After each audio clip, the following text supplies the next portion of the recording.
until it becomes a roar the whole world can hear. It is not the sound of chaos. It is not the sound of collapse. It is the sound of awakening.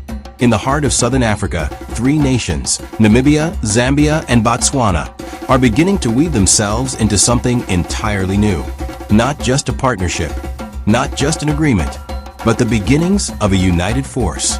And their union is causing panic in the most powerful capitals of the West. Because if they succeed, they will shatter a system that has fed on Africa for more than a century. At the center of this earthquake is a woman unlike any the world has seen before in this region.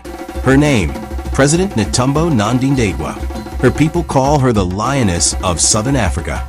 And the title fits. She is calm when she must be, but when she strikes, she does so with the precision of a hunter and the fury of a protector.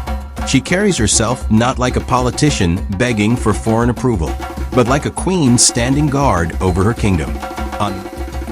But Nandi-Ndaitwah called them inadequate, even insulting. She said Africa deserves real justice, not token gestures. The air in European diplomatic circles grew tense. This was not the polite, careful language they were used to hearing from African presidents. This was raw truth. And then came August 12, 2025, when she rejected a proposal from the Bill and Melinda Gates Foundation to conduct trials of a long-term contraceptive device on Namibian women. She called it a profound injustice to the Namibian people and to humanity.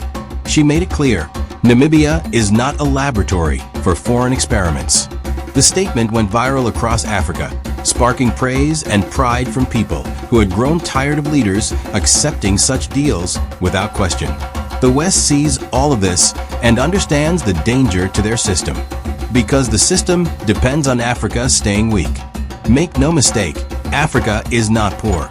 Africa is the richest continent on Earth. 30% of the world's minerals, 12% of its oil, endless gas fields, more gold, diamonds, cobalt, and uranium than any other region. And yet, for more than 100 years, this wealth has been drained away while African people are told to be grateful for aid packages and loans. Loans that come with chains attached. The borders that slice across this continent were drawn in Berlin in 1884 not for our benefit, but to make sure we remain divided. Divided nations cannot resist exploitation. But now leaders like Nandi-Ndaitwah are tearing at those artificial walls. We have seen this spirit before in the Sahel.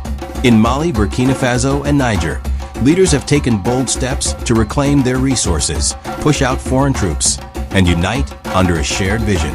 The West responded with sanctions, propaganda, and even attempted coups.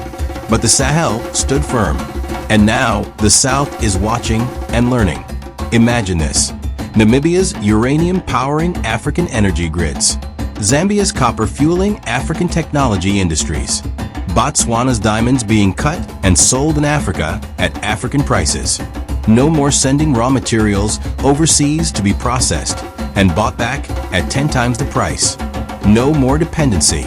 Of course, the West will not let this happen quietly. They have a playbook. It begins with economic pressure, sanctions, market manipulation, the sudden discovery of corruption scandals. If that fails, it moves to political destabilization, funding opposition, stirring unrest, launching media campaigns to paint the leader as a dictator or a danger. And if all else fails, history has shown what they are capable of. Mali's Assimi Goïta, Burkina Faso's Ibrahim Traoré, Niger's Abdourahmane Tiani. Each has faced assassination attempts and constant pressure. Nandi-Ndaitwah is now in that same arena, but she is not sitting still. She is building alliances. In July 2025, she launched Namibia's 6th National Development Plan, a blueprint to make Namibia an upper-middle-income country by 2030. That means diversifying the economy so it does not rely on imports, creating jobs for the youth, and making sure Namibia's resources are processed locally, not shipped away. Her social policies are just as ambitious. She has promised free university education starting in 2026. A $257 million fund for youth businesses. A national internship program to tackle the nearly 45% youth unemployment rate. 10,000 low-cost homes to be built every year in Windhoek.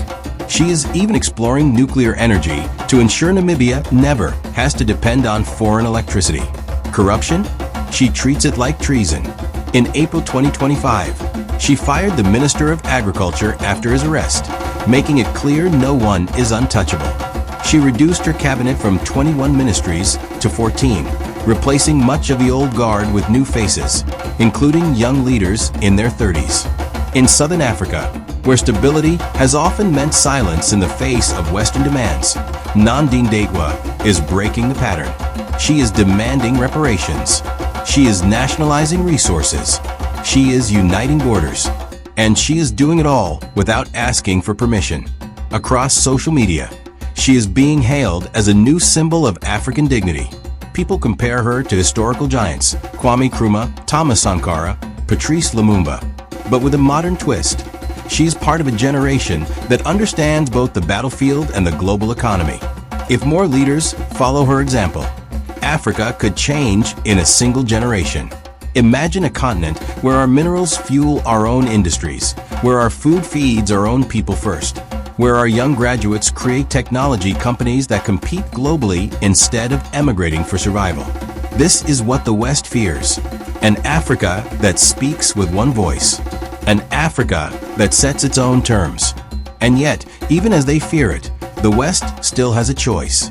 They can adapt, choose fair trade over exploitation, equal partnership over dominance. But history shows they rarely take that path willingly.